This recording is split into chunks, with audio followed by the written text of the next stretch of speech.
Hello my dear students. Today I am here to giving you a very important update about your syllabus of class 9th. Yes, CBSE, the Central Board of Secondary Education has totally changed your syllabus of class 9th. And what is the changes? Let's start with the short intro.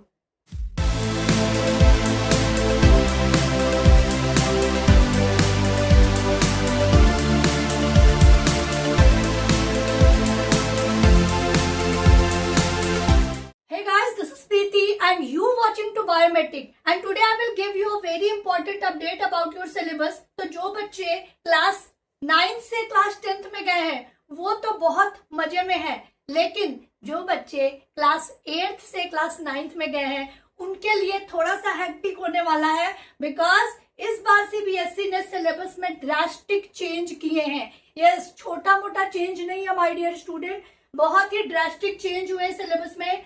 Syllabus से बहुत ही ज्यादा moderate हो चुका है, high revolution हो चुका है. आपको वो सारी चीजें अब पढ़नी पड़ेंगी जो डिलीटेड हो गई थी और अब वो वापस आ गई हैं. ओके, तो क्या चेंजेस है चलिए जानते हैं.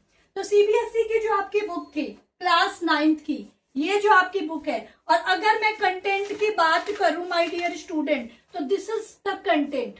ठीक है, the number of chapters are 12. तो एक सबसे खुशी की बात है कि इस 12 चैप्टर में से एक चैप्टर टोटली रिमूव हो चुका है, लेकिन इससे भी ज्यादा इसमें ऑलरेडी आपके कुछ नए चैप्टर ऐड भी हुए हैं. ओके, तो जैसा कि आप देख रहे हैं कि मैंने यहाँ पे आपके पास में एक सिनेरियो बना रखा है कि आपका जो सिलेबस क्या था और क्या क्या चेंजेस हुए हैं. तो फटाफट आप थोड़ा सा देख लीजिए कि क्या चेंजेस हुए हैं, ताकि आपको अपना जो एकेडमिक्स है उसको कंप्लीट करने में प्रॉब्लम ना हो. और सबसे बड़ी बात है माय डियर स्टूडेंट कि जो स्टूडेंट ये समझते हैं कि भाई ठीक है चलो पुराने स्टूडेंट्स जो है उनसे हम बुक्स लेके पढ़ लेते हैं, या जो बच्चे बहुत ज्यादा पढ़ाई के प्रति कंसर्न होते हैं वो फटाफट पढ़ाई स्टार्ट कर देते हैं, तो थोड़ा सा ठहर जाइए, सिलेबस के बारे में जान लीजिए. देखिए भाई क्या है सिलेबस. साइंस अब जो हो गई है ना आपकी, बन चुकी है ईवीएस का एक high resolution, you can say एक हाई रेजोल्यूशन है. What is the high resolution? बचपन में आप ईवीएस पढ़ा करते थे, है ना. अब ये ईवीएस को थोड़ा हाई रेजोल्यूशन कर दिया गया है, अर्थ साइंस को मॉडरेट कर दिया गया है. ठीक है ना, अर्थ साइंस को मॉडरेट करने का क्या मतलब है बेटा? साइंस में हम पढ़ते हैं फिजिक्स, केमिस्ट्री और बायोलॉजी. 3 पार्ट में हमारी साइंस डिवाइडेड है. ओके, बात करेंगे सबसे पहले बेटा फिजिक्स की. फिजिक्स में क्या क्या चेंजेस हुए हैं? तो फिजिक्स में जो आपका चैप्टर नंबर 7 था मोशन, वो एज इट इज आपको पढ़ना है, उसमें कोई भी चेंज नहीं हुआ है. Motion and laws of motion, वे इसमें आपका कोई भी चेंज नहीं हुआ है. नाउ जो चैप्टर नंबर 8 था force and law of motion, इसमें भी कोई चेंज नहीं हुआ है. ठीक है, ये भी आपको एज इट इज ही पढ़ना है. नाउ द ग्रेविटेशन, जो सबसे हाईटेक लगता था बच्चों को, मैम ग्रेविटेशन नहीं समझ में आता है, पता नहीं क्या वैल्यू है, 6.67 इंटू 10⁻⁻11. आज तक हमारा कैलकुलेशन ही सॉल्व नहीं हुआ, मैम ये वैल्यू आई कहां से है? तो बेटा जी हट गया है, डोंट वरी अबाउट दैट. ये पूरा चैप्टर रिमूव हो चुका है, डिलीटेड हो चुका है आपके 9th के सिलेबस से. क्यों ये भी तो पूछिए. इसलिए बच्चे, क्योंकि जो ग्रेविटेशन है वो क्लास 11th में बहुत ही ब्रॉड लेवल में आपको पढ़ाया जाएगा. इसीलिए एनसीईआरटी ने ये सोचा कि ठीक है भाई, सीबीएसई ने ये सोचा बच्चों के लिए कि जब क्लास 11th में इतना स्ट्रेस देना ही है तो 9th में थोड़ा सा उनको कम कर दो. ठीक है, तो यहाँ से आपका ग्रेविटेशन वाला हट चुका है चैप्टर पूरी तरह से. एंड जो चैप्टर नंबर 10 था आपका वर्क एंड एनर्जी, इस वर्क एंड एनर्जी में थोड़ा सा रेजोल्यूशन किया गया है, थोड़ा सा इसके अंदर इवेल्युएशन किया गया है. क्या किया गया है? इस चैप्टर का नाम चेंज हो गया है. क्या नाम चेंज हो गया बेटा? Work energy and simple machines. ठीक है, अब ये चैप्टर जो वर्क एंड एनर्जी हुआ करता था, अब ये work energy and simple machine, इसमें एक पार्ट और एडिट हो चुका है. ओके, और चैप्टर है आपका पुले के बारे में, मशीन्स के बारे में, इन सारी चीजों के बारे में आपको नॉलेज जो है इसमें इनहेंस कराया जाएगा. ठीक है, बिकॉज वर्क एंड एनर्जी का चैप्टर काफी स्ट्रॉन्ग चैप्टर है, जो चीजें 11th में है वो चीजें थोड़ी थोड़ी बेसिक्स आपको 9th में पढ़ाई जाएंगी, ठीक है। साउंड का चैप्टर एज इट इज ऐसे ही रहेगा, उसमें कोई भी चेंज नहीं आया है। Chapter number 12 improvement of food resources को पूरी तरह से हटा दिया गया बेटा, क्योंकि ये जो चैप्टर था वो कहीं ना कहीं एसएसटी से कनेक्ट करता था, इसमें साइंस की कोई भी थ्योरी नहीं थी। तो इसीलिए सीबीएसई ने सोचा कि भाई जब साइंस है ही नहीं तो हटा दो, एसएसटी में तो बच्चे पढ़ते ही हैं, ठीक है। तो चैप्टर 12 को पूरी तरह से रिमूव किया गया है। कौन सा चैप्टर था? Improvement of food resources. और ये नॉर्मली आप बचपन से भी थोड़ी थोड़ी चीजें इसकी पढ़ते ही आ रहे हो, ओके। तो this is the physics, okay. Now we will move what is the changes in the chemistry. Chemistry में भाई बहुत ही ड्रास्टिक चेंज हुए हैं। क्या चेंज हुए हैं? Matter in our surrounding chapter number 1 पूरी तरह से रिमूव कर दिया गया है बेटा, नहीं पढ़ना है आपको। क्यों नहीं पढ़ना है? क्योंकि क्लास 6 में, क्लास 7th में, क्लास 8th में स्टेट ऑफ मैटर पढ़ते आ रहे हैं, सॉलिड लिक्विड गैस पढ़ते आ रहे हैं, तो अब नहीं पढ़ने की जरूरत है, ओके। तो इसीलिए इस चैप्टर को हटा दिया गया है, क्योंकि बहुत ही बेसिक चैप्टर था और ये बच्चों को स्टार्टिंग से ही बताया जाता है, ठीक है। तो चैप्टर नंबर 1 को हटा दिया गया है। Chapter number 2 is matter around us pure. ये चैप्टर अच्छा चैप्टर था, लेकिन इसको चेंज किया गया है थोड़ा सा, इसके नाम में भी चेंज आया है। क्या हो गया है? Is matter around us pure में क्या क्या चीजें ऐड होगी? Exploring mixture and their separation. जो आप मिक्सचर पढ़ते थे, ठीक है ना, उस मिक्सचर के अंदर में मिक्सचर को सेपरेट कैसे करते हैं, अगर सोल्यूशन बनाया है दो चीजों को मिला के तो उनको अलग अलग कैसे करेंगे, तो ये सेपरेटिंग मिक्सचर एक जो प्रोसेस है वो अब आपको क्लास 9th में पढ़ना पड़ेगा, ओके। तो chapter number 2 is matter around us pure, इसमें आपको ऐड किया गया है exploring mixture and their separation, okay. Now chapter number 3 atom and molecules, बहुत ही इंपॉर्टेंट चैप्टर है ये। और इस चैप्टर में बेटा एडिशन हुआ है, और एडिशन क्या हुआ है? क्लास 10th का कुछ पार्ट इसमें एडिशन किया गया है। क्या?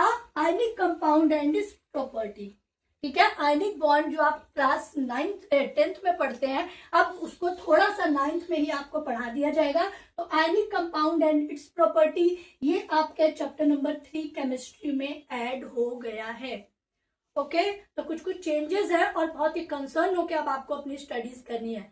Now we are talking about the biology, okay. तो बायोलॉजी भाई बेसिक आधार है हमारे जीवन का, और भाई मेरी तो फेवरेट है ही, because I am a biology teacher, और डेफिनेटली आप लोगों की भी फेवरेट होगी, क्योंकि सबसे स्कोरिंग तो तीनों में बायोलॉजी ही होती है। अरे मैम कुछ नहीं करेंगे तो रट्टा मार के पास ही हो जाएंगे। चलो देखो भाई, अब रट्टा नहीं मार सकते हो, बहुत ज्यादा ड्रास्टिक चेंज किए गए हैं बायोलॉजी में। क्या चेंज किए गए हैं? कुछ हैप्पी है और कुछ सैड है। हैप्पी क्या है? रिप्रोडक्शन। क्लास 10th का चैप्टर रिप्रोडक्शन इसमें ऐड हो गया है। तो पहले तो बॉयज बहुत खुश हो जाओ, बहुत ही फेवरेट चैप्टर रहा है ये बॉयज का, ठीक है। तो रिप्रोडक्शन इसमें ऐड हुआ है, पूरा ऐड हुआ है। जो आप क्लास 10th में पढ़ते हैं, अब उसे आप क्लास 9th में भी पढ़ेंगे। नाउ चैप्टर नंबर 7 हुआ करता था पहले डाइवर्सिटी इन लिविंग ऑर्गेनिज्म, जो रिमूव किया गया था कोविड के बाद से, ये चैप्टर को रिमूव कर दिया गया था। ये चैप्टर बेटा जी वापस आ रहा है, और ये चैप्टर आपकी नींदें उड़ाने वाला है, क्योंकि बहुत ही हाईटेक चैप्टर रहा है हमेशा से स्टूडेंट्स के लिए। जब ये चैप्टर रिमूव हुआ था तो बच्चे बहुत खुश हो गए थे, लेकिन उसके ड्रॉबैक्स थे बेटा। उसके क्या डिमेरिट्स थे कि जब आप क्लास 11th में इस चैप्टर को पढ़ते हो ना, तो कुछ भी समझ नहीं आता। तो जो हम जैसे टीचर्स हैं, जो काफी टाइम से पढ़ा रहे हैं, 10 साल से 12 साल से, वी रियली वांट कि कुछ सिलेबस ऐड होता है एनसीईआरटी में, और उन्होंने ऐड किया है। तो कुछ चीजों को सोच के ही सीबीएसई ने ऐड किया है, और आपको भी इसको बहुत ही पॉजिटिवली लेके अपनी पढ़ाई को थ्रू आउट एकेडमिक्स को कंप्लीट करना है, ओके। तो चलिए भाई, diversity in living organism add हो चुका है, पूरा ऐड हो चुका है। तो बहुत ही कंसर्न होकर बायोलॉजी पढ़नी है, रट्टाफिकेशन अब नहीं चलना है, रट्टू तोता बनना छोड़ दीजिए। Cell the basic unit of life as it is रहेगा, लेकिन क्लास 11th का कुछ मॉडरेशन इसमें आया है। क्लास 11th की जो एडवांस सेल बायोलॉजी है वो इसमें ऐड की गई है, ठीक है। मतलब cell the basic unit of life, ये तो आपको पढ़ना ही है बच्चे, प्लस कुछ एडवांसमेंट किया गया है सेल बायोलॉजी में, कुछ और चीजें जो क्लास 11th में आप पढ़ते हैं उसको थोड़ा सा पोर्शन इसमें ऐड किया गया है, क्लास 9th में आपको उसके बारे में बताया जाएगा। ओके, टिश्यू वाला चैप्टर एज इट इज है, जितना आपके सिलेबस में था उतना ही है, प्लस हो गया है। क्या प्लस हो गया है? कुछ elementary ideas of muscular skeletal ये ऐड हुआ है, मसल्स के बारे में कुछ चीजें आप पढ़ेंगे, और जब भी मसल्स और स्केलेटल आइडियाज आ गया है बेटा तो इसमें आपको इंजरीज के बारे में कि जब आप गिर जाते हो चोट लग जाती है तो क्या क्या चीजें होती हैं, ठीक है, पोस्टुलेट के बारे में पढ़ेंगे, न्यूट्रिशन के बारे में पढ़ेंगे, ये सारी चीजें जो है आपकी टिश्यू के अंदर में ऐड हो गई है, ठीक है, क्योंकि टिश्यू कहीं ना कहीं मसल से कनेक्टेड है और मसल्स में होने वाली जो भी इंजुरीज हैं या जो भी हमारा न्यूट्रिशन प्रोसेस है वो कैसे केमिकल थिंकिंग देता है, वो सारी चीजें इसमें ऐड ऑन हुई हैं। तो ये कुछ ड्रास्टिक चेंज है आपके सिलेबस में, ठीक है। तो आई होप कि आपको क्लियर है कि फिजिक्स, केमिस्ट्री और बायोलॉजी में क्या क्या चेंजेस हुए हैं, कौन कौन से चैप्टर रिमूव हुए हैं। अब आप कहोगे कि मैम एक चैप्टर पूरी तरह से रिमूव हुआ है, पहले पूरे 12 चैप्टर हुआ करते थे बेटा, अब 11 चैप्टर ही होंगे, लेकिन कुछ चैप्टर ऐड ऑन हुए हैं, कुछ चैप्टर रिमूव किए गए हैं। पूरा सिलेबस आपका जो न्यू एनसीईआरटी का ये आपके सामने है,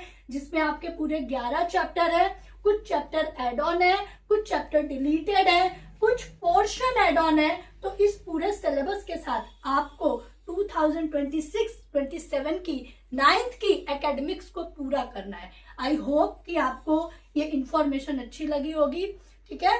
thank you so much for watching this video, और वीडियोस को शेयर करिए, अगर पता है तो भी, नहीं पता है तो भी। Thank you so much.